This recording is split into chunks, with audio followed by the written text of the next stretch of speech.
আমাদের জাতীয় কবি কাজী নজরুল ইসলামকে নিয়ে খুব মজার একটা ঘটনা বলি।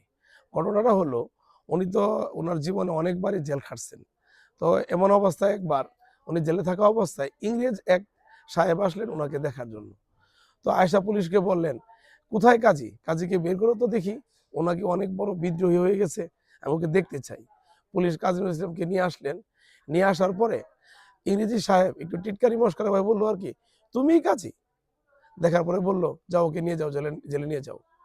তো কাজী নজরুল ইসলাম এটা উত্তরটা দেওয়ার জন্য উনি কতক্ষণ যাওয়ার পরে আবার ফেরত এসে বললেন যে, ওই ইংরেজকে বললেন, তুমি কি বাইরনকে চিনো?